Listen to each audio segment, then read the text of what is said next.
코인 레버리지 마진 투자. 그러니까 그때는 진짜 이제 팔로 했고 지금은 코인으로 했고 그 차이밖에 없어요. 그래서 제가 말씀드렸죠. 인간은 똑같다니까. 비트코인으로 하든 팔로 하든 투기의 마인드는 똑같다. 그러면 투자의 현인들이 지역과 그 시기와 그리고 국가 이런 구분 없이 똑같은 얘기를 하는 거잖아요. 강세장에서 오는 그 행운 그런 거에 너무 취해가지고 출구 전략 없이 하다가는 방공탕의 경험을 내가 반복할 수 있다. 반복하지 말자.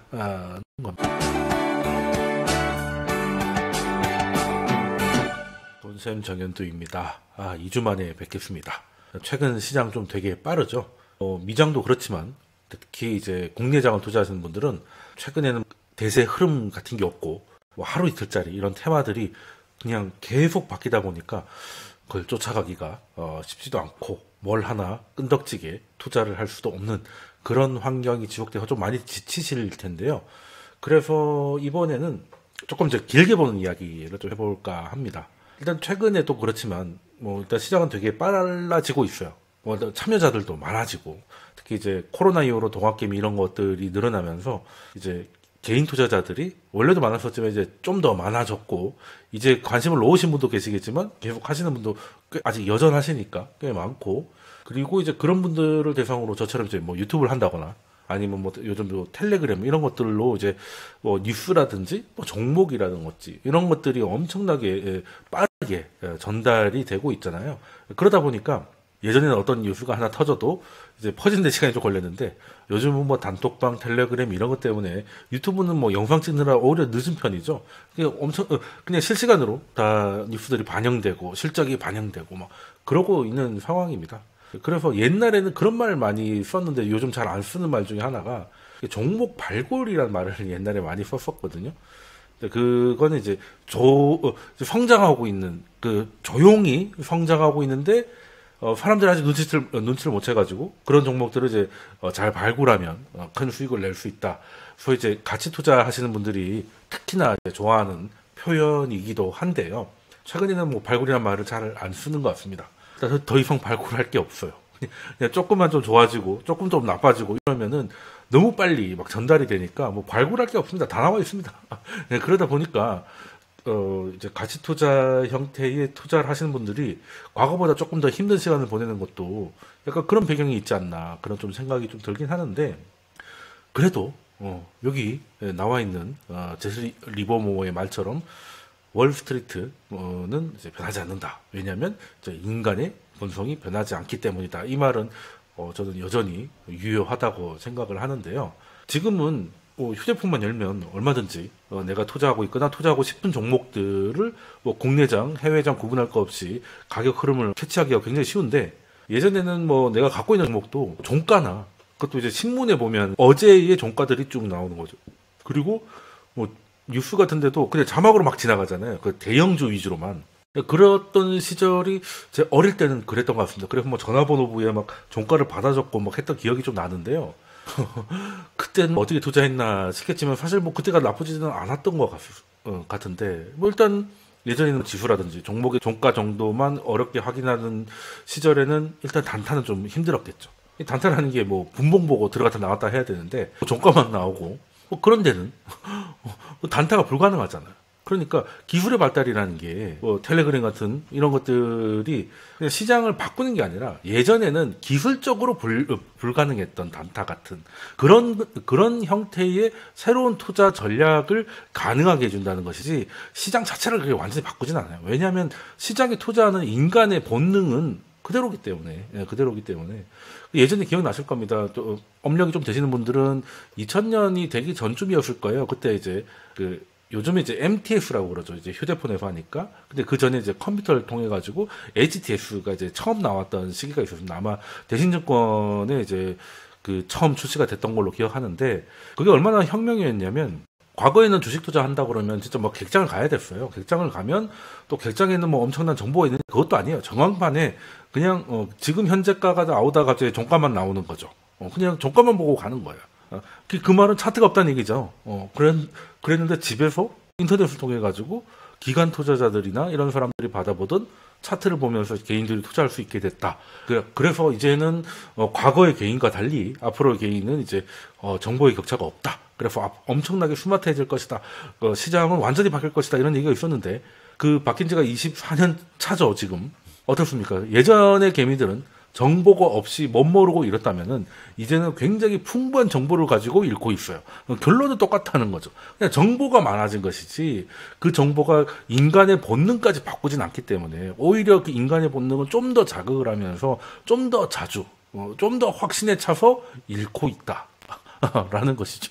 예, 그러면 인간의 본능도 잘 바뀌지 않고 그것 때문에 시장의 기본 틀이 바뀌지 않는다면은 과거나 지금이나 여전히 유효한 교훈이 있을 거다. 충분히 가능할 것이다. 생각을 할 수가 있는데 여기 그 제시 리버모어 옆에 마크 미르비니를 제가 사진을 갖고 왔는데 요즘 돌파 매매나 추세 추종 전략을 이제 소개가 한국에 좀 많이 되고 있죠. 저도 이제 그 전략을 메인으로 쓰고 있는데 일단 미노비니 같은 경우는 이제 97년에 여기도 뭐 나와 있죠. 챔피언이라고 이제 적어놨지 않습니까? 이제 미국 이제 개미 투자 대회에서 챔피언을 우승을 한 거죠. 97년이었습니다. 97년이었어요. 근데 미노비니 같은 경우도 약간 예전 과거의 시장을 바탕으로 공부를 했기 때문에 이 사람이 이제 뭐 책을 쓰고 뭐 심지어 처음으로 투자 수익으로 2억 달러를 벌고 하고 나서도 늘 받던 질문이 그거였다는 거예요. 아니 이제 시장이 바뀌었는데 과거의 방법이 먹히겠느냐 그런 의문을 가질 수 있잖아요. 당신은 80년대 90년대 했는데 2000년이 지나가지고 완전히 세상이 바뀌고 컴퓨터가 바뀌고 인터넷이 바뀌었는데 그게 먹히겠느냐 그런 얘기를 하도 많이 들어서 21년에 다시금 투자 대회에 나갑니다. 그때는 좀 더 큰 계좌, 100만 달러 이상이니까 우리도 한 10억 넘는 계좌로 이제 그것도 체급이 있거든요. 그 가장 큰 체급으로 이제 간 거죠. 97년 때는 이제 그걸로 알려진 거고 21년쯤에는 이제 굉장한 투자자로 알려져 있으니까 10억 원 이상 계좌에 이제 참여를 해서 97년보다 더 좋은 성적으로 우승을 합니다. 이미 챔피언인데 왜 또 했냐라고 하니까 여전히 먹힌다는 것을 보여주고 싶었다라는 거죠. 근데 아무래도 챔피언 할 때는 조금 더 공격적이었다고는 해요. 97년 수익이 155% 정도 수익으로 우승을 했는데 21년 때는 이제 340%의 이제 수익으로 오히려 뭐 2배의 성적을 내면서 여전히 자신의 방법이 먹히고 있음을 이제 증명을 해냈습니다. 뭐 근데 굳이 증명을 안 해도 되는 게 매년 열리는 대회에서 1등부터 10등까지 뽑아보면 그 중에 한 8명 정도는 이 사람들은 다 제자들이에요. 그러니까 이 전략들이 어떻게든 먹히는데 그 제자마다 약간 기량 차이가 있으니까 누구는 우승하고 누구는 5등하고 이 정도의 차이지 그냥 시장은 이걸로 봐서는 별로 변하지 않는구나 라는 거를 미노비니가 이제 증명을 했고 저도 거기에 전적으로 동의합니다. 인간의 본능은 잘 바뀌지 않아요. 투자가 왜 어렵겠습니까? 우리가 하고 싶은 대로 하면 안 되기 때문에 하고 싶다는 거는 내가 10만 원치를 사든 100만 원치를 사든 간에 늘 그 거래 때마다 혹은 갖고 있을 때 늘 그 유혹에 빠진다는 거잖아요. 그걸 그때그때 다 이겨내는 게 쉽지 않기 때문에 투자가 어려운 거거든요. 예, 그렇기 때문에 인간의 본능이 변하지 않으면 시장이 변하지 않는다. 이런 얘기를 이번 주에 할 건데 미국 투자자들은 워낙 유명해요. 미너빈이나 여기 리버모어 같은 경우는 뭐 특히 이제 아무래도 투자라고 하면 이제 미국 땅이 그거니까 그럼 다른 지역에서도 성공한 투자자들이 있을 거란 말이죠. 그럼 거기는 좀 다른가? 보통 이런 얘기를 하면 미너비니의 뭐 추세 추종 전략이라든지 제시 리버모어, 윌리엄 오닐 뭐 이런 위대한 트레이더의 얘기를 하면 그런 건 미장에서 먹히지 국장에서 먹히겠느냐? 뭐 그런 물론 국장은 굉장히 특징이 있는 시장입니다. 특징이 있는 시장인데 그러면 이제 미장 외에서도 성공한 투자자들이 하는 말과 미장에서 성공한 사람들의 그 말을 최대 그 교집합을 뽑아보면 어느 시장에서도 먹히는 교훈이 나오지 않겠나. 그럼 일단은 미국 얘기는 했으니까요. 미국에도 오렌 버핏도 있고 하긴 한데 이제 일단 트레이더로서는 오렌 버핏은 이제 가치 투자자의 현인으로 알려져 있으니까 이 두 분을 데리고 왔고 뭐 유럽이라고 하면 이제 여러분 잘 아실 만한 이제 쿠스톨라니, 쿠스톨라니는 계란이죠. 계란 이론. 근데 워낙 알려진 게 계란 이론인데 그 이분이 또 트레이딩에 관련해서도 이제 많이 얘기하는데 핵심만 말씀드리면 이것도 따로 깊게 들어가면 영상 따로 찍어야 되니까 W 뭐 M 전략이라고 해요. 이 WM이 뭐냐면 W는 이거 방바닥이고 M은 이제 쌍봉이에요. 쉽게 말해서 바닥에서 바닥을 잡고 반등이 나왔는데 다음 바닥이 전 저점 깨지 않고 올라가면은 이거는 이제 하락에서 추세가 상승이든 혹은 횡보든 더 이상 이제 하락이 끝날 수 있는 신호가 될 수 있다. 그리고 이제 상승 때도 마찬가지죠. 요거보다 여기가 낮으면 이번 요쪽이 더 낮으면 아무래도 이제 상승이 이제 끝나니까 그때는 매도해라. 뭐 간단한 얘기거든요. 그리고 이제 일본이 또 생각보다 금융이 선진국입니다. 코스톨라니는 이제 계란하고 이게 WM만 일단 핵심으로 이해하시면 되고, 우리가 쓰고 있는 이 캔들 차트, 일본식 차트라고 하는데 그 일본식 차트를 만든 사람이 혼마입니다. 거래신 혼마라고 지금 코스톨라니 책도 지금 나오고 있지만 여기 이 책도 사실 우리나라의 출판 문화는 좋은 책일수록 1세만 찍고 빨리 절판되는 그런 문화가 있기 때문에 좋은 책이 나왔다 안 읽어도 미리 사놓는 그런 게 필요한데 이건 용하게 아직도 나오고 있습니다. 그래서 빌려보셔도 좋고 소장 가치가 충분히 있는 책이니까 한번 읽어보시면 좋을 것 같은데 이분이 쉽게 말해서 이제 트레이더들은 기술적 분석을 해야 됩니다. 그러니까 기본적 분석에서 일단은 이제 서류 통과가 되면 그 다음부터 기술적 분석이라는 거죠. 그걸 다 하기 위해서 미국 같은 경우 뭐 이런 식의 차트 뭐 이게 보셨을 거예요. 뭐 요런 거 이런 식으로 이제 많이들 썼죠. 그래서 예전에 미너빈이나 윌리엄 오닐 책에 보면 옛날 차트들은 다 이런 식으로 되어 있습니다. 근데 우리가 쓰고 있는 건 이제 캔들 그 양초 모양인 거죠. 이게 이제 일본에서 나온 거고 이거를 차트를 그리기 위해서 간단하게 정보를 넣기 위해서 좀 나왔다는 건데, 혼마 같은 경우도 성공을 하고 나서 물론 이분도 중간에 한번 쫓다가 망한 적이 있지만 그런 거 보면 이제 큰 투자자가 되려면 한 번은 말아먹어야 정신을 차리는 건가 싶긴 한데요. 아무튼 그러고 나서 이제 제기를 해서 이제 나중에 자기의 노하우를 이제 많이 퍼뜨리다 보니까 그게 의외로 많이 남아 있어요. 다른 사람들은 이제 그럴 기회가 없이 그냥 사라지신 분들도 많아가지고 혼마 같은 경우는 이제 오히려 나중에는 이걸 알리려고 하다 보니까 책이나 이런 데서 소개가 많이 되는데 들어볼만 합니다. 들어볼만 한 정도가 아니라 굉장히 도움되니까 꼭 한번 읽어보시면 좋겠고, 근데 아무튼 결론은 이분도 트레이딩을 했고 트레이딩에 좀 더 오히려 툴을 만드셨구나 생각을 하시면 될 것 같습니다. 그래서 사실 뭐 미너비가 하고 있는 뭐 돌파 매매나 추세 추종 매매는 아예 손절이 없으면, 손절을 하지 않으면 가치 투자가 손절을 안 하잖아요. 싸게 샀기 때문에 내가 10,000원이 싸다고 생각해서 샀는데 8,000원이 되면 그 추세 추종이나 돌파 매매에서는 8,000원이 되기 전에 잘라버리거든요. 이번엔 틀렸다라고 생각을 하기 때문에. 근데 가치 투자는 싸다고 생각했는데 더 싸졌기 때문에 잘 못 팔아요. 그러다 보니까 조금 이제 장기적으로 가져가야 되는데 우리나라 같이 변동성이 큰 데서는 장기적으로 가져가다가 온갖 풍파를 다 맞는다는 것이죠. 결과적으로 올라온다고 하더라도 그 과정을 다 온전히 이겨내는 건 쉽지 않기 때문에 그래서 뭐 국장을 안 하는 게 답이다 이런 얘기가 나오는 것도 이제 그런 부분이 좀 있다. 그러면 뭐 미너빈이나 그리고 리버모어 같은 경우도 이제 손절 강조가 엄청나게, 사실 책을 보면 미너빈이 책도 이제 최근에 출간해서 나왔잖아요. 읽어보시면 초반에 절반은 당신도 할 수 있다는 거예요.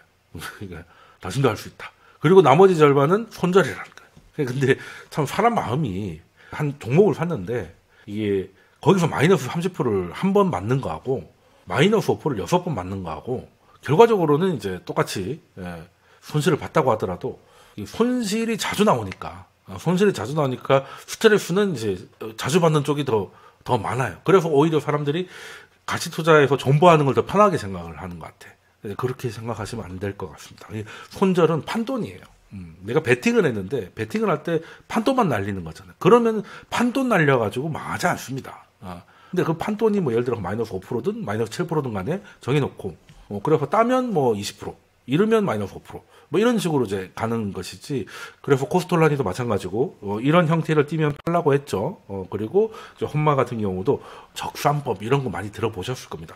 사실 우리 뭐 차트 좀 공부해봐야지 해가지고 들춰볼 만한 책들이 다 여기서 파생됐다고 보시면 돼요.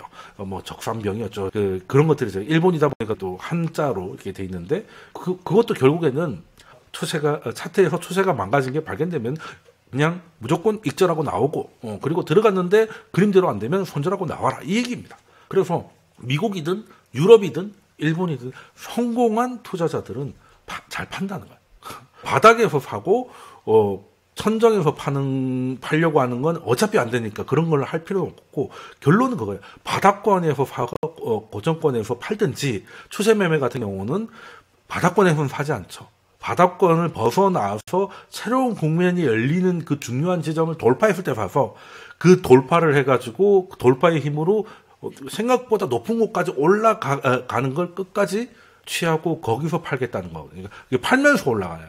초반에 성공할 때는 이제 더 사는 거고, 어느 정도 수준이 넘어가면 뭐 팔면서 고점 못 잡으니까. 그러니까 어쨌든 결론은 뭐겠습니까? 진입 자리의 철학이 다른 것이지 그냥 잘 파는 겁니다. 잘 파는 거. 파는 게 가장 중요하다는 건 이제 일본이든 유럽이든 미국이든 다 공통적으로 얘기하는 거구나라고 얘기할 건데, 그럼 우리나라에서 이제 성공한 투자자는 누구를 얘기를 해야 될까요? 이게 유명하신 분들은 많은데 딱 한 명 뭐 이렇게 떠오르지는 않죠. 미국 같은 경우 워렌 버핏도 있고 여러 사람들이 있을 텐데, 우리나라는 이제 성공한 투자자라 조금 애매합니다. 그죠? 그래서 누구의 성공했다 뭐 이런 스토리를 가져오긴 좀 애매하니까, 우리나라 최초로 이제 트레이딩으로 이름을 날리는 사람의 이야기에서 또 교훈을 한번 얻어보자. 일단 그 얘기를 하려면 일본 이야기를 좀 해야 됩니다. 왜 일본 얘기를 해야 되냐면, 선물 거래 아실 겁니다. 선물 거래. 그러니까 미리 사는 것이죠. 미리 사는 거.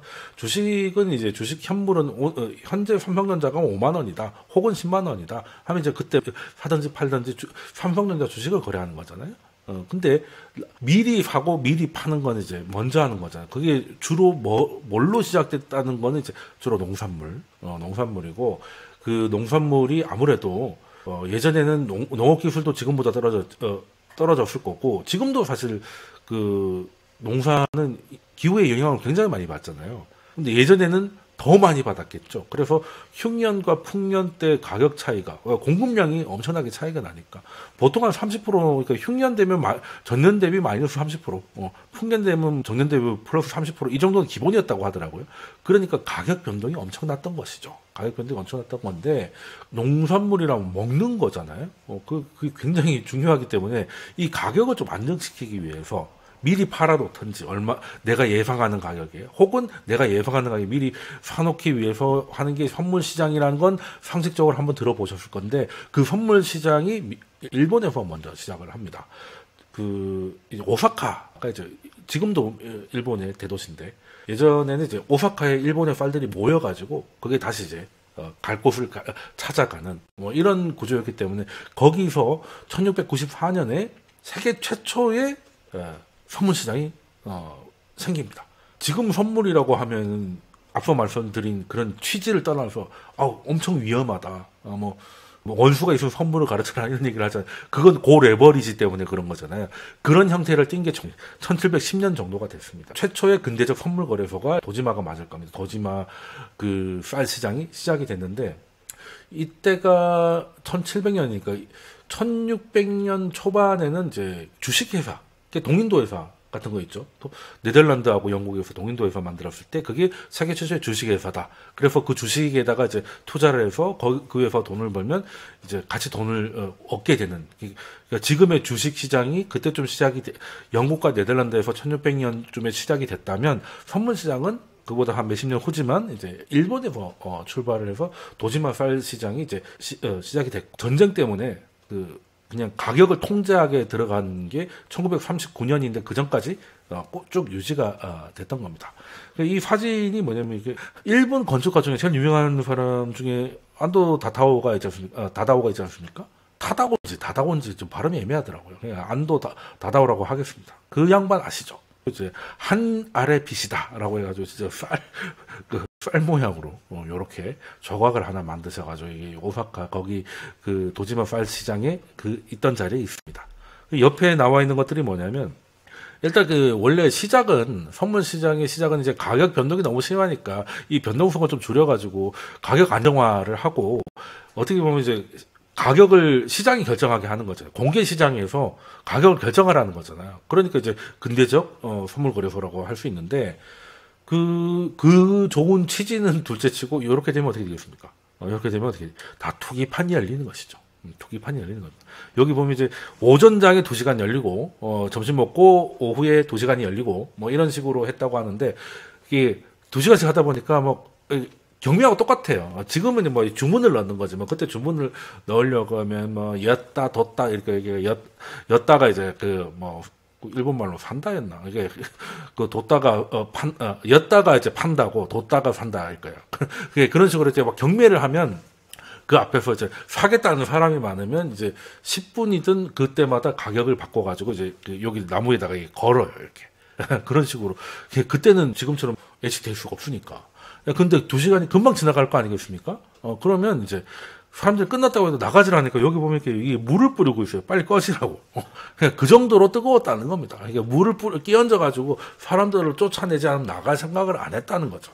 원래 뭐든지 그 금융시장이 처음 열리면 일단 투기꾼들이 모든 걸 시작합니다. 뭐 1710년만 해도 일본이 이제 드디어 뭐 근대화되는 메이지 유신도 전이었으니까 1939년까지 이어지니까 그 사이에 뭐가 있습니까? 우리 입장에서는 일제시대가죠. 일제시대.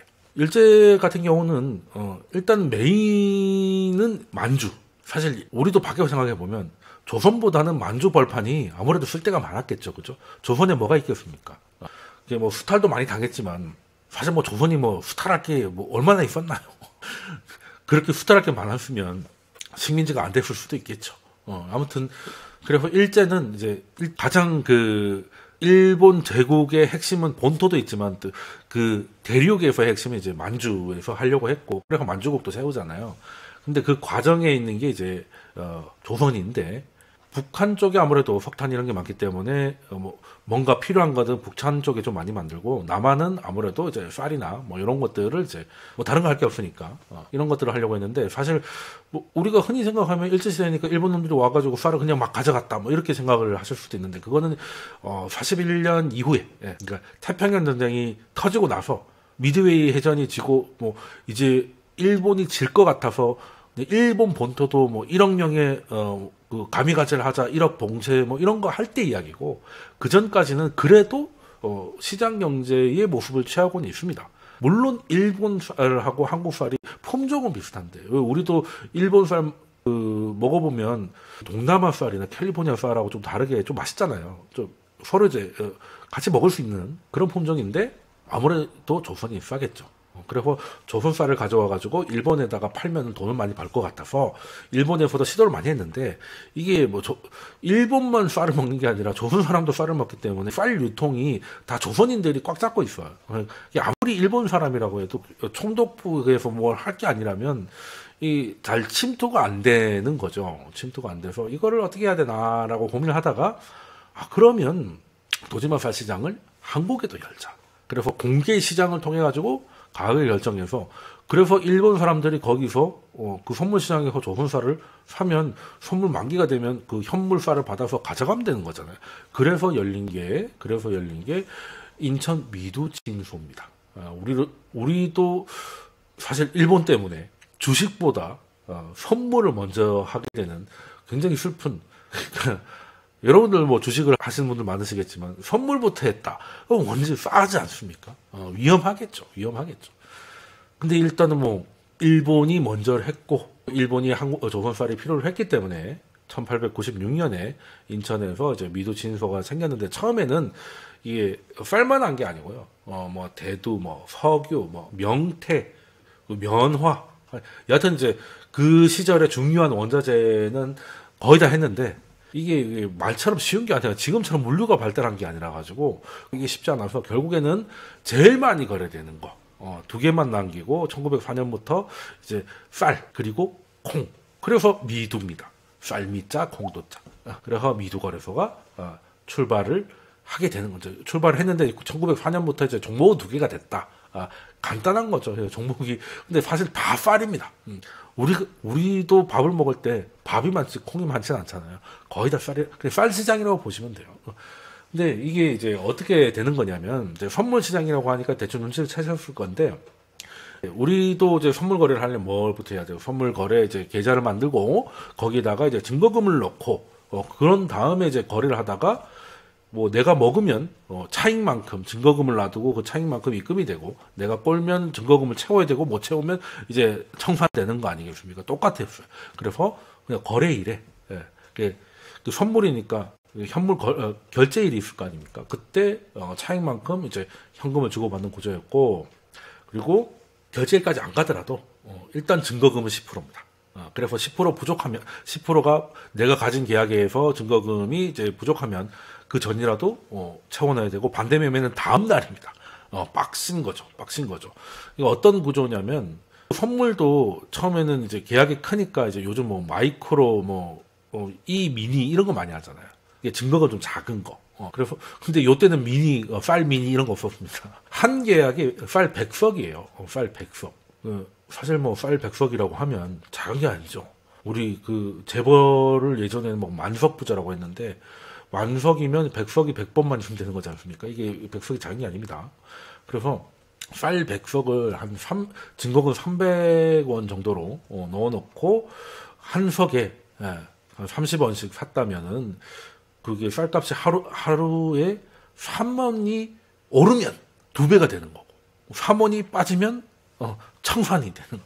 그러니까 전형적인 어디서 많이 들어봤죠 이거. 코인 레버리지 마진 투자. 그러니까 그때는 진짜 이제 팔로 했고 지금은 코인으로 했고 그 차이밖에 없어요. 그래서 제가 말씀드렸죠. 인간은 똑같다니까. 비트코인으로 하든 팔로 하든 투기의 마인드는 똑같다. 투기의 마인드는 똑같고 그때는 비트코인을 만들 기술이 없어가지고 팔로 했을 뿐이다. 이런 거죠. 모르겠습니다. 쌀이 그러면 나중에 뭐 볼이나 알트코인이지. 근데 뭐 솔직히 비트코인은 쓸 데는 없잖아요. 아직까지는 화폐가 안 됐으니까. 가격은 있지만. 근데 쌀은 뭐 먹을 수 있고 주식이니까 사용 가치는 굉장히 있지 않나 하는 생각이 좀 들긴 하는데 아무튼 이렇게 미두 친소가 인천에서 출발하고 나중에는 뭐 이제 군산이라던가 부산에도 생기고 약간 이제 분점처럼 막 생겨나가기 시작하는데 요때 방복창이라는 사람이 등장을 합니다. 원래는 제법 그 공무원의 아들이었다고 보면 되고요. 근데 경술국치 때 나라가 망하면서 공무원이 어디 있다 보니까 이제 나라가 없어졌으니까 직장이 없어진 거겠죠. 그래서 방복창의 아버지가 이런저런 장사를 시도했는데 원래 공무원으로 있다가 보니까 봐서 그런지 장사는 다 실패를 합니다. 그래서 이제 가세가 급격하게 기울고 그 스트레스 때문에 일찍 돌아가세요. 방복창이 한 12살 정도 때. 그래서 완전 어릴 때는 그럭저럭 나무롭지 않았다가 나이 좀 먹어가려는 순간에 한순간에 집안이 망한 거죠. 그래서 12살 정도 돼서 이제 실질적으로 이제 가장처럼 되니까 이제 먹고 살기 위해서 이제 일을 구하다가 보니 그때 일을 구한 게 아라키라는 일본인 집에서 이제 그 심부름 하인이 됐어요. 하인으로 가장 쉬운 겁니다. 어리니까 부리기도 쉽고 그리고 이제 월급도 싸고 해가지고 일본인 집에 들어갔는데 그 아라키라는 사람이 뭐 하는 사람이냐?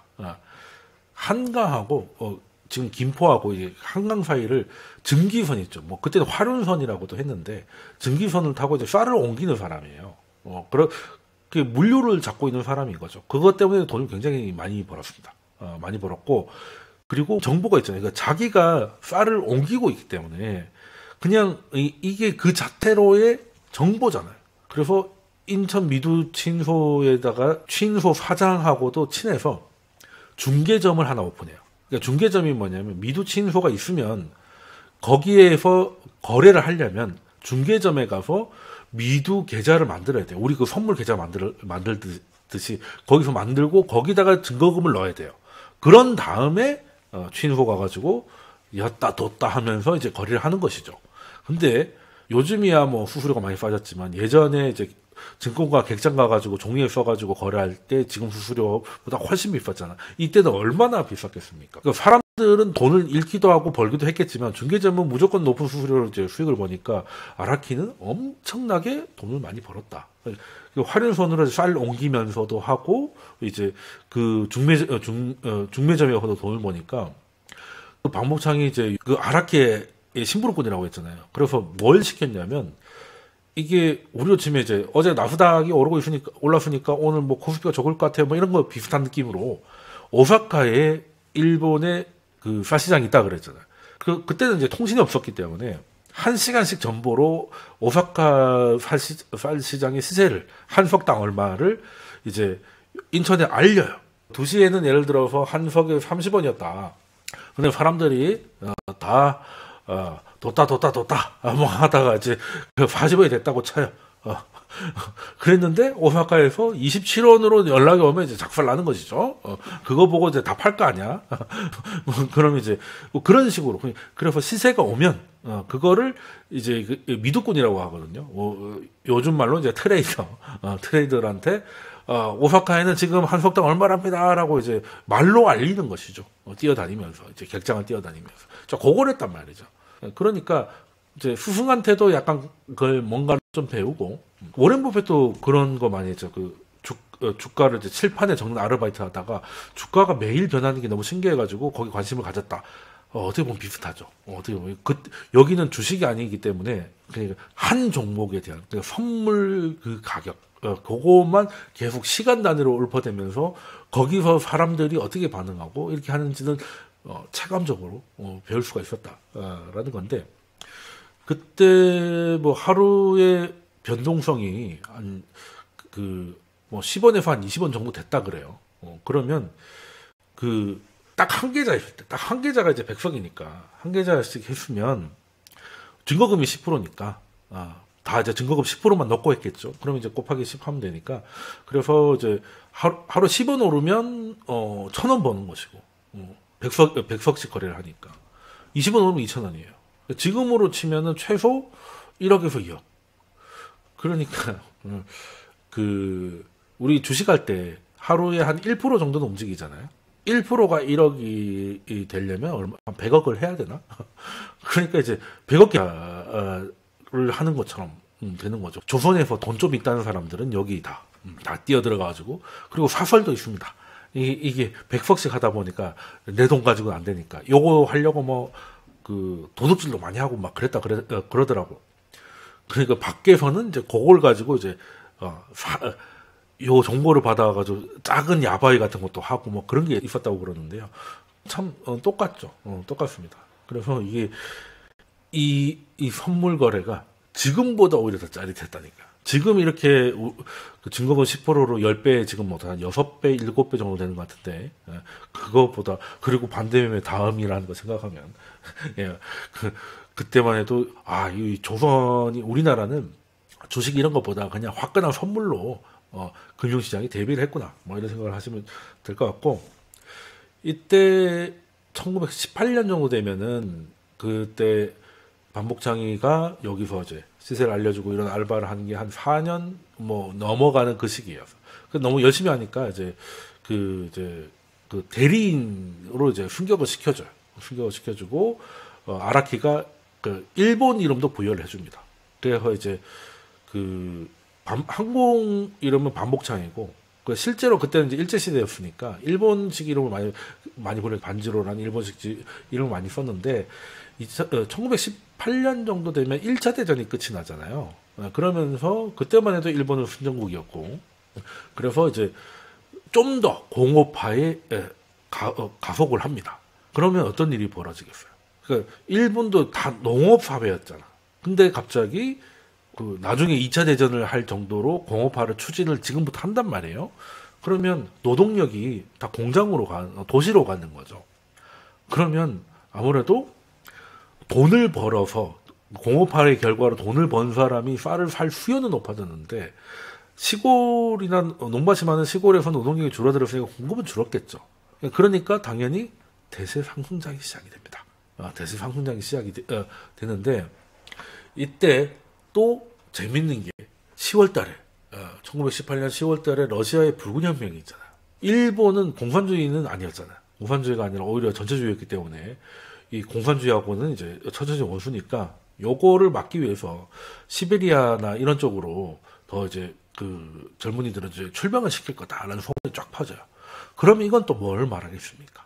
역시 노동력이 줄어드는 농사지을 애들이 군대로 끌려가면 쌀 공급은 더 줄어든다. 근데 경제는 나쁘지 않았거든요. 나쁘지 않은 정도가 굉장히 좋죠. 그때 뭐 일본이 뭐 GDP 성장률이 1년 25%를 막 넘기고 할 때가 많았으니까 그러니까 수요는 높아지고 공급은 줄어드니까 쌀 가격은 당연히 대세 상승이다. 요거까지 다 판단을 한 거예요. 요거까지 다 판단해서 아라키가 쉽게 말해서 몰빵을 치자. 롱, 풀매수 들어가는 거죠. 근데 그게 참 이게 가긴 가더라도 그 과정까지는 맞출 수 없다는 게 이게 쌀값이 오를 것 같으니까 지금 이제 그 쌀 선물을 풀로 사두면 떼돈 버는 거는 이제 시간 문제잖아요. 근데 문제는 쌀값이라는 게 쌀은 진짜 먹어야 되는 거니까 쌀값이 실제로 오르니까 선물도 오르고 현물도 같이 올라가니까 이게 또 사회에서 문제가 발생하는 거예요. 그래서 일본 역사에서 꽤 유명한 일인데 1918년에 쌀 폭동이 일어나요. 일본에서 그 가장 노인의 비율이 높은 게 아마 그 도마야현이라고 하는 곳에 있는데 거기에서 이제 쌀값들이 많이 올라가니까 거기서 쌀 생산을 많이 했는데 그 쌀들이 다 뭐 홋카이도 이런 데로 다 빠져나가니까 정작 거기에 있는 주민들이 쌀을 못 사는 거예요. 너무 비싸져가지고. 그래서 배에 실어가지고 다른 도로 넘어가려고 하는 그 배를 못 타게 하고 그거를 여기서 팔라고 하다가 이제 폭동 사태가 벌어집니다. 근데 폭동 사태가 생각보다 커요. 50일 동안에 거의 400번에 가까운 소요 사태가 있었고 요걸 진압하기 위해 강경 진압에 나섰는데 군 병력 10만 명이 들어가서 거기서 실제로 뭐 7천 명 넘게 구속되고 그중에 뭐 2명은 실제 사형되고 뭐 좀 강하게 누릅니다. 일본에서. 근데 문제는 강하게 때려잡았는데 도마야 현만 쌀값이 비싸서 고생한 게 아니에요. 일본 본토가 다 비싸서 힘들었거든요. 그러니까 여론이 너무 나빠져서 결국에는 내각 사태까지 이어져요. 그러니까 요때 소요 사태를 불바다가 된 건데 그 쌀값 그래프를 하나 보여드릴게요.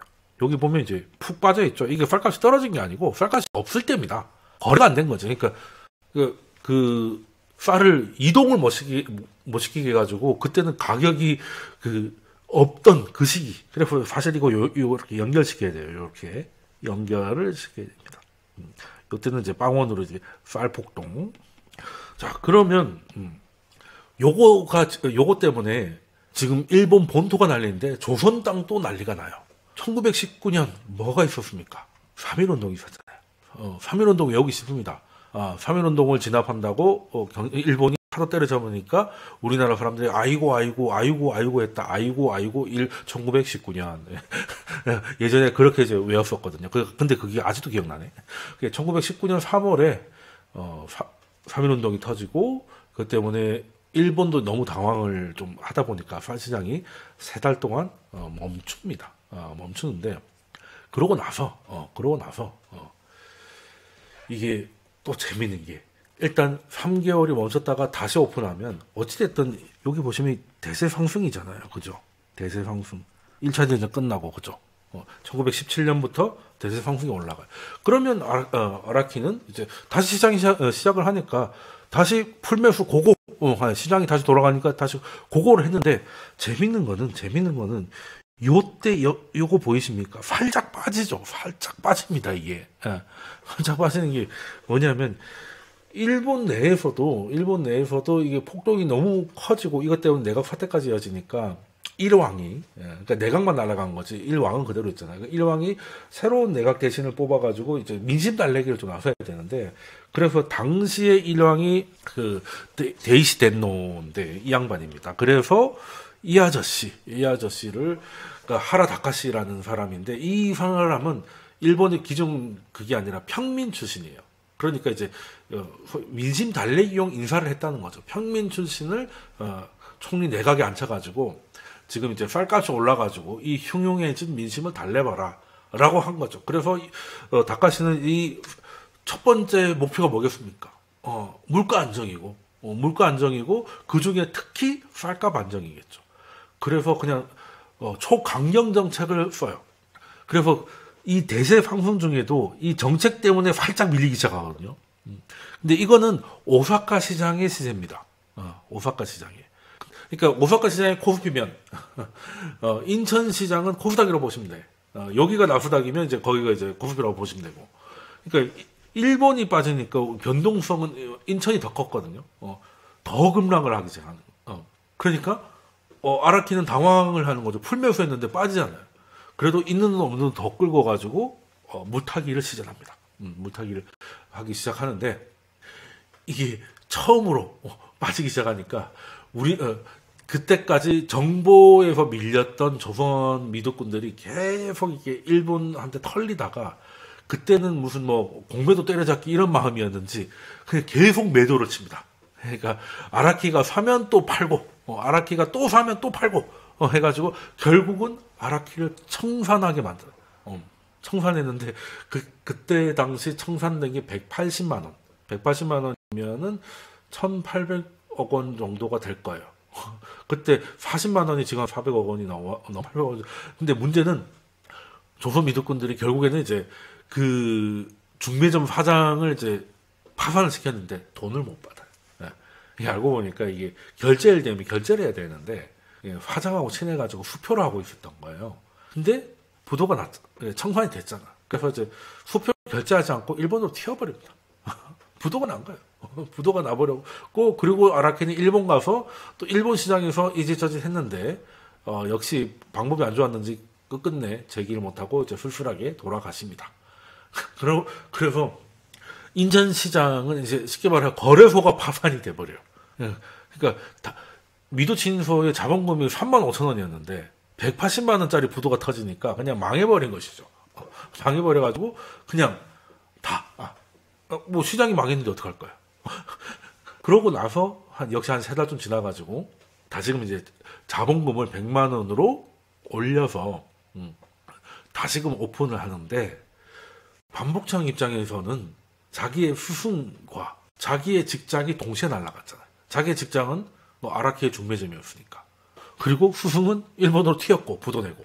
그러니까 내가 배운 거는 그 미두 거래밖에 없는데 내가 뭘 해서 먹고 사나. 그때 한 400원 정도 있었다 그래요.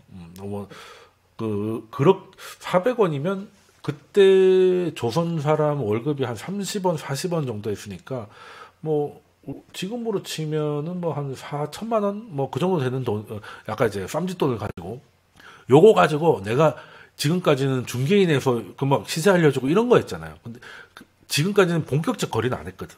근데 기왕 이래 된 거 한번 내가 투자를 해보고 만약에 이 400원 다 날리면 그냥 어떻게든 뭐 직장을 구해가지고 하든지 포기하고 잘 되면 한번 인생 역전을 해보자 라고 다시 시작을 합니다.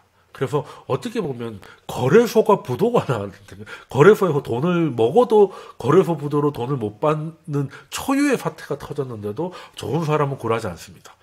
나는 받을 수 있다는 마인드로 새로 오픈한 미도친소에 다들 몰려들었는데 거기에 반복창도 있었다는 것이죠. 그 결과는 엄청났습니다. 엄청났고요.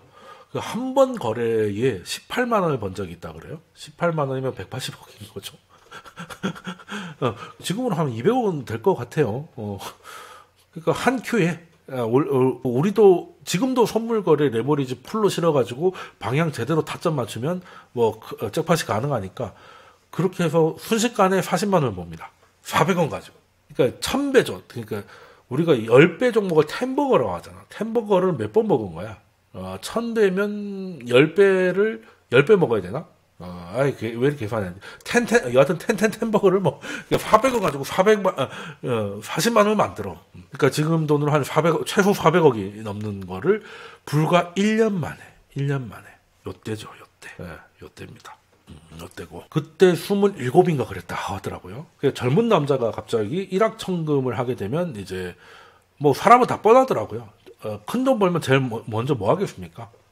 집부터 사는 것이죠. 의리의리하게. 인천에서 있어야 되겠죠. 그때는 미도친소가 경성이 아니라 인천에 있었기 때문에 거기에서 가장 좋은 터에다가 뭐 한 200평짜리 그래서 뭐 그 서양식 뭐 엄청난 저택 같은 거를 짓기 시작하고 또 엄청 유명하잖아요. 1년 만에 조선에서 10대 부자 안에 들었고 현금 동원령은 이제 임금 수준으로 올라갔기 때문에 명성도 대단합니다. 그래서 그 돈과 명성을 이용해가지고 젊은 남자가 추구할 건 뭐겠습니까? 여자죠. 아직 결혼도 안 했으니까. 그러니까 당시 최고의 킹카로 불렸던 그 김후동인가? 이름이 갑자기 여기 이분입니다. 김후동인가 하는 분하고 실제 결혼까지 성공을 해요. 어떻게 보면 이제 인생 역전이 어마어마한 거죠. 워렌 버핏도 솔직히 좀 나이 좀 먹어가지고 이렇게 됐지. 물론 젊었을 때 가난한 건 절대 아니었습니다만 지금이 너무 부자라서 그렇지. 근데 1년 만에 1000배의 수익을 내가지고 시장에서 최고의 셀럽이 되고 조선 최고의 미녀하고 조선 최고의 저택에서 살게 되는 그런 거는 이제 대단하긴 한 거죠. 근데 문제는 여기까지만 들으면 이제 굉장히 아름다운 스토리인데 여기 나오죠. 그 아라키도 마찬가지고요. 그리고 아라키한테 배운 반복창도 마찬가지인데 대세상선장에서만 거래를 해봤습니다. 요때니까요, 요때. 그러니까 여기서 이제 꺾이기 시작할 때 하락다운 하락을 해본 적이 없어요. 그러니까 아라키는 요거 하나 내려간 거 가지고 청산이 된 거잖아요, 요거. 요 변동성을 못 이길 정도로 풀로 쌓았다는 거 아니냐. 그 외에는 그 정도 하락하는 일도 없어요. 자기가 해온 방법, 물론 공부를 많이 했다 그래요. 공부를 많이 해서 일본어도 그때는 조선어로 된 경제책이 어디 있겠습니까? 다 이제 뭐 보통학교도 못 났던 반복창이지만 일본어로 독학을 해가지고 일본어 책, 경제책도 많이 읽고 그리고 중요한 거 그날 시세를 다 이제 자기가 전달했잖아요. 그걸 다 적어놨다가 집에 와서 그래프 같은 걸로 그렸다고 하더라고요. 이게 결국에 기술적 분석이야 이거. 차트 무시하면 안 돼. 차트 무시하면 절대 안 돼요. 근데 문제는 그놈의 차트가 강세장일 때만 배워가지고 그냥 무조건 우상향 한다는 마인드가 박혀 있는 겁니다. 이건 지금도 사실 그렇잖아요. 미장은 무조건 우상향한다. 지금까지 그래왔으니까. 근데 미장은 140년이고.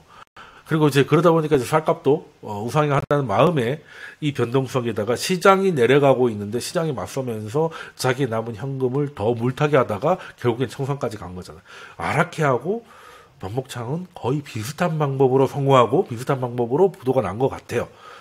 혼마처럼 다시 재기에 성공해가지고 자신의 방법을 알릴 시간도 없었습니다. 2년 만에 떠가지고 2년 만에 망해버리고 결국에는 마흔에 죽어버리거든요. 그것도 혼자서 말 그대로 제대로 쫄딱 망해서 혼자 당연히 애가 셋이었는데도 이혼하고 그리고 나중에 토자금이 없으니까 사기치다 걸려가지고 잡혀가기도 하고 그게 다 소문이 나니까 누가 돈을 빌려주겠습니까? 그래서 나중에 정신 이상이 와가지고 거래소 옆에서 뭐 쌀값이 오른다 내린다 혼자 중얼중얼 대다가 나이 마흔에 수술이 죽어버렸으니 상승장일 때 벌었던 그 노하우마저도 저주 못하고 돌아가신 거죠. 그러니까 이런 걸 좀 생각을 좀 해보셔야 될 것 같다. 그러니까 당신이 잘한 게 아니라 천재는 당신이 아니라 상승장이다. 이 말을 했던 그 갤브레이스. 그러니까 요거가 던져주는 의미는 많습니다. 보통 주식에 관심 없던 사람이 주식을 할 정도면 대세 상승이 요 정도까지는 와 있는 시기겠죠. 아니 주식을 안 하는 사람이 이게 뭐 바닥 잡고 올라가는 걸 어떻게 알겠습니까? 모르죠. 근데 이쯤 되면 이제 언론에 도배가 되고 주변에 동물 사람이 많아지니까 그때 들어가는 거 아니야. 그러다가 강세장 그런 사람이 계속 시장에 유입되기 때문에 그런 사람 때문에 돈이 더 들어오니까 더 상승을 하다가 결국에는 이렇게 방향을 바꾸게 됐는데 요때에 대해서는 출구 전략이 없다는 거예요. 출구 전략. 오르고 내리고를 반복할 건데 어떤 상황이 되면 포지션을 청산할 것인가에 대해서는 연구가 안 돼 있었다는 거죠. 요때 아라키도 마찬가지고 요때 반복장도 마찬가지입니다. 그러니까 시장은 강세장, 뭐 행보장 그리고 하락장이 반복이 되는데 어떻게 계속 상승만 하겠냐는 것이죠. 그러니까 출구 전략이 없어요. 제가 테슬라를 좋게 보지만 남들은 좋게 안 보는 거는 언제 팔지 그게 없어요. 그냥 진짜 화성 갈 때까지 기다리겠다는 사람은 이제 말이 좋아 화성이 이제 출구 전략이 없다는 거거든요. 그거 굉장히 욕심입니다.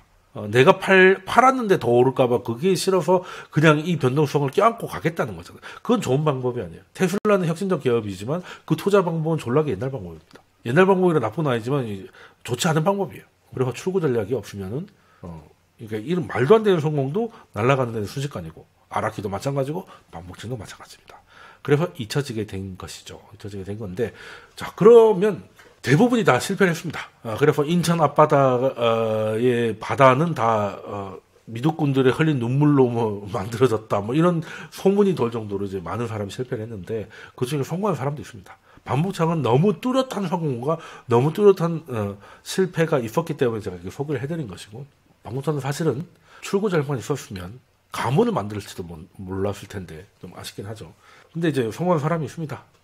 흔히 그런 게 있잖아요. 금광의 골드러시가 터졌을 때 다 이제 금을 캐러 가지 말고 금 캐러 온 사람들한테 청바지 팔고 핫도그 팔고 이런 사람들 즉 이제 카지노에 하지 말고 카지노 판을 벌이는 사람은 돈을 잃지 않는다 이런 얘기를 들어보셨을 건데 미두 시장도 마찬가지였습니다. 이분은 강익하라는 분이에요. 그러니까 이 양반 원래 법조인이고, 그리고 아실 만한 분은 아시겠지만 김구의 제자입니다. 그래서 나중에 돈을 벌어가지고 김구나 이승만한테 정치 자금도 많이 후원했던 사람이에요. 근데 그때까지 후원했다는 거는 이제 돈을 많이 벌었다는 것이죠. 근데 이 사람은 어떤 투자 전략을 써가지고 다들 망해 나갔던, 그래서 뭐 조선의 현금은 다 인천 미두친서가 일본이 뺏어간다는 말이 있었을 정도로 다들 실패를 많이 했는데 이 사람은 어떻게 돈을 벌었냐. 그것도 전공이 법조였는데 갑자기 미두 시장에 뛰어들어서 자기가 그 중매점을 하나 차립니다. 중매점은 차릴 수 있어요. 근데 자기 중매점으로 오라고 영업을 잘해야 되잖아. 그죠? 똑같은 중매점이면 그냥 수수료도 똑같고 똑같은 거면 그냥 자기 가까운 데로 가겠죠. 근데 많은 사람들을 모아서 수수료로 돈을 벌려면 여기에 고객이 되면 뭔가 제공되는 게 있어야 되는데 역시 찌라시입니다. 요거 이익정보라고 되어 있어요. 그러니까 이익이 되는 정보다. 이거죠. 그러니까 쉽게 말해서 대한민국 역사 최초의 찌라시가 나옵니다. 강익하는 일단 일본 본토에 절대 뒤지지 않을 정도로 리서치 능력이 있었다 그래요. 그래서 우리가 쌀을 거래하잖아요. 쌀을 거래할 때 거시경제는 뭐겠습니까? 일단 날씨죠. 여러분들이 그 쌀을 사고 팔려고 하는데 지금 가뭄이 2달째 이어지고 있다. 그럼 선물 가격이 오르겠어요? 당연히 오르지. 가뭄이 계속된다는데. 그렇지 않습니까? 그래서 가뭄이 계속 이어져가지고 끝없이 오르다가 갑자기 오늘 비가 확 오네. 그럼 이제 폭락하는 것이죠. 그런 거 아니겠어요? 그래서 일단은 당시 매크로 거시경제는 이제 날씨도 있고 그 외에도 미두 관련 뉴스들 호재가 있고 악재가 있고 이런 것들을 다 정리해서 여기 보면은 이제 여기에 매일 발행을 했다. 그 시절에 증권사 리포트 찌라시라고 하는 건 이제 그냥 말이 쉬워서 그냥 찌라시라고 한 거, 엄밀하면 증권사 리포트죠. 여기 투자 전략도 나오고, 그리고 이제 종목이 하나니까, 쌀 하나니까 악재와 호재를 딱 구분해가지고, 거기에 또 연예인, 정치인들, 연예인 누가 여기다 미두시장에 뛰어들었네, 정치인이 뭘 하네, 이런 정보까지 싹 다 모아가지고, 여기로 가면 똑같은 수수료인데 이런 좋은 정보를 준다고 하니 엄청나게 몰려가지고 돈을 엄청나게 많이 법니다. 사실 미두로 번 거 보기보다는 미두꾼들한테 돈을 번 거죠. 조선시장은 이래야 되지 않나 이런 생각을 조금 해봅니다만.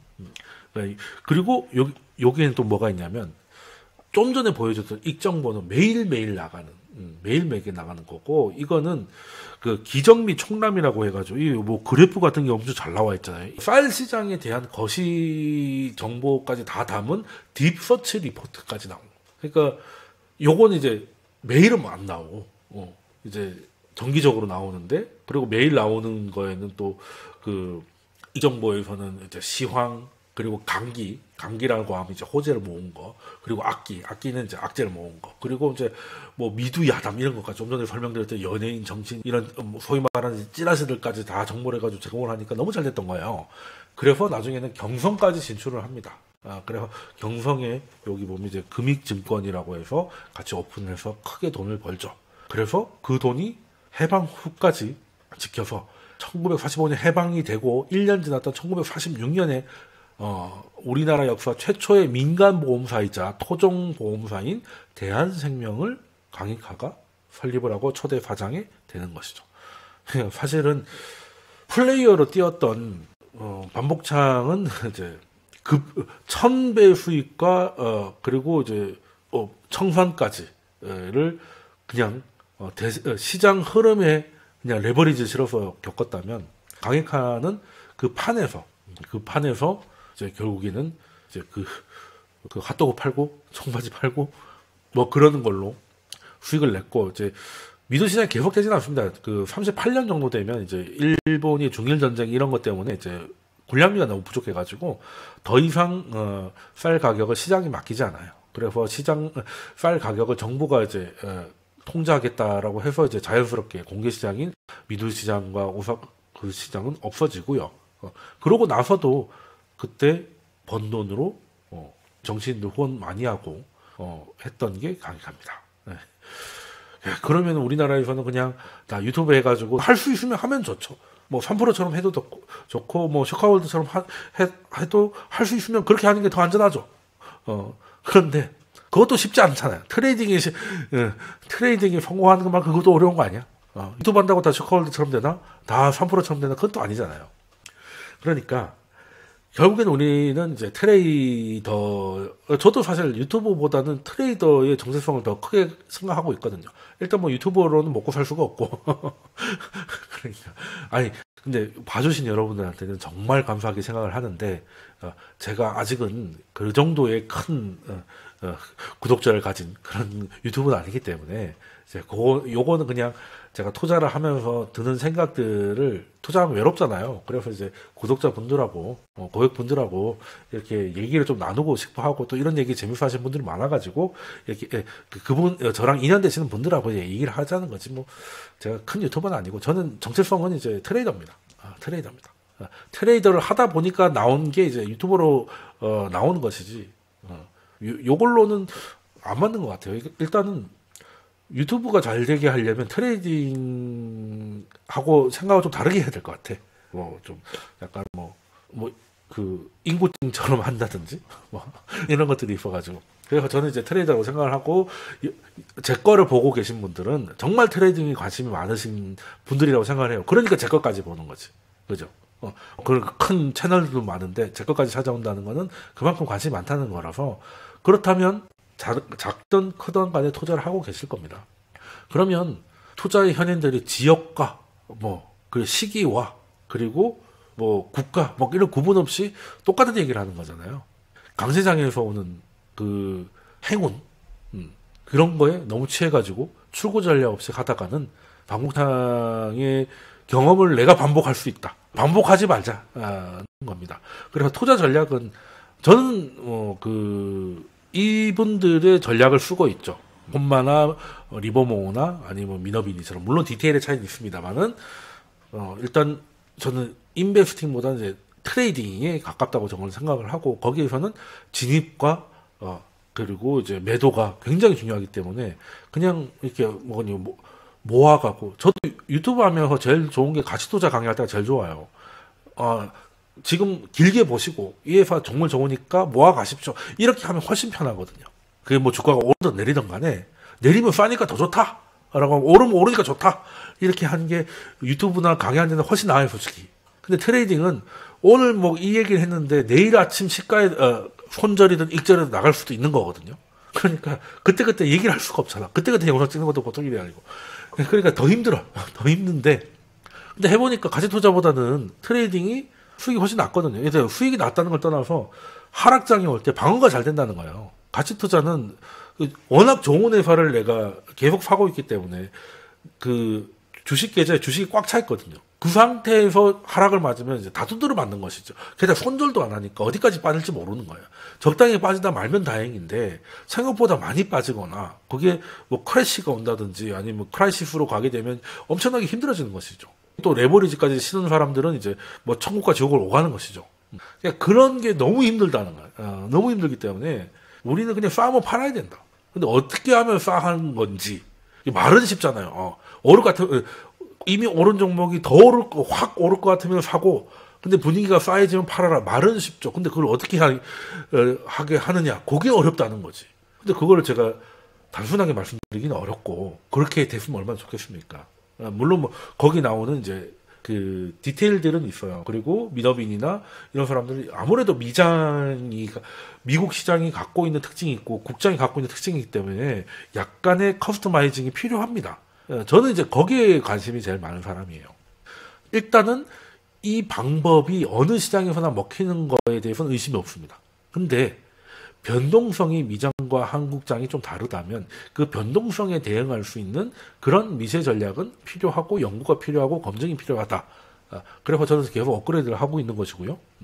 그에 대해서는 이제 관심 있으신 분들은 제 채널 구독해 주시고 좋아요도 눌러서 좀 응원도 해 주시고 그리고 오픈 채팅방에 오셔가지고 아무래도 영상을 찍는다는 건 이제 시간이 이렇게 일주일에 몇 개씩 찍는다는 게 쉽지 않으니까 톡방에서도 또 얘기를 하고 좀 더 관심 있으신 분들은 저랑 같이 이제 트레이딩을 같이 한번 해보시는 그런 시스템도 가능하니까 그런 거에 말씀을 주시면 좋을 것 같아요. 그래서 이번 시간은 말씀드리고 싶은 거는 사실 우리나라는 이상하게 약간 선비기실이라고 해야 되나? 가치 투자하고 장기 투자하고 하는 게 제대로 된 투자자고, 뭐 차트쟁이들 다 거짓말이다. 차트만 보면 안 되는 건 맞아요. 이 회사는 만질만 하다가 되면, 그럼 만질만 하다가 지금 살 거냐? 사면 언제 사고? 근데 샀는데 오르면 어떻게 할 것이고 빠지면 어떻게 할 것인가 시나리오를 짜가지고 하는 거는 이제 차트에서 하는 거거든요. 그런 거에 대한 훈련이 좀 필요한 거. 우리나라 중간이 없어요. 차트 보는 사람은 차트만 보고요. 그거 안 보고 기업만 보는 사람도 기업만 팝니다. 그래서 마지막으로 정리해드릴 게, 이 혼마 책에 보면 이제 후반부에 가면 이제 그런 게 나와요. 이제 한번 쫄딱 망하고 나가지고 스님하고 대화하는 부분이 있는데, 그 두 스님이 싸웠다는 거죠. 그러니까 일본에 이제 벚꽃이 피는데 벚꽃이 이렇게 바람에 확 날리잖아요. 그래가지고 벚꽃이 피어가지고 벚꽃이 지니까 날아간다. 라고 했고, 또 한 스님은 바람이 부니까 벚꽃이 날아가는 것이다. 그러면 어느 게 맞느냐는 것이죠. 그걸 가지고 이제 고민을 하다가 혼마가 깨달았다는 것이, 일단 벚꽃 자체가 있으니까 벚꽃 자체가 있어야 되고, 그러니까 기업이 좋아야 된다는 것이죠. 기업은 일단 좋아야 돼. 벚꽃이 피어야 거기에 붙어있던 날아가다 할 거니까. 근데 바람이 불어서 날아가는 것은, 그 바람이라는 것은 이제 매크로 같은 거죠. 뭐 저금리 혹은 고금리, 그리고 그 회사가 하고 있는 업종의 흐름, 이런 것들이 분단 말이에요. 그게 강하게 불을 수도 있고, 강하게 불면 갑자기 막 벚꽃이 확 날리다가 이제 빨리 꺼지겠죠. 근데 천천히 불면 천천히 조금씩 날아가겠죠. 그리고 제일 중요한 게 뭐냐? 벚꽃이 바람을 맞아서 날아갈 때 그걸 보는 사람이 있어야 된다. 그걸 봤으니까 벚꽃이 날아간다는 걸 알지, 사람이 안 봤으면 날아가는지 다시 붙었는지 모른다는 거예요. 이게 뭐겠습니까? 심리거든요. 세 가지가 만나야 된다고 했어요. 좋은 기업이 좋은 좋은 시장을 만나서, 그리고 시장의 주목을 받을 때 큰 상승을 한다는 거예요. 근데 이건 계속될 수 없죠. 하늘에 닿는 나무는 없기 때문에 더 이상 날아가지 않고 내려가기 시작하면 실현을 하고 다음 벚꽃을 기다려야 된다. 이게 이제 혼마의 그 책 후반부에 나오는 게 저는 굉장히 동감하는 부분이었어요. 이 두 분도 거의 비슷한 얘기를 해요. 근데 아무래도 혼마가 일본 사람이다 보니까 이제 또 스님하고 이렇게 얘기하다 보니 좀 와닿은 게 있어서 설명을 드린 것이고, 이런 거에 대해서 그 많은 아이디어 좀 나누고 싶고요. 특히 요즘같이 이렇게 변동성이 너무 커가지고 어느 전략이 도대체 동작을 하는 건지 회의스러울 때 다시 한번 포기하지 않고 다시 한번 찾아보는 시간을 가져보면 좀 더 의미 있지 않을까, 그런 생각을 해보면서 이번 주 돈 모으는 교실은 여기까지 하고요. 여기 관심 있으신 분들 한 번 더 말씀드리는데, 제 채팅방이나 구독, 좋아요 해주시면 제가 또 일주일 열심히 이야기거리를 찾아서 다음 영상에서 뵙도록 하겠습니다. 그럼 감사합니다.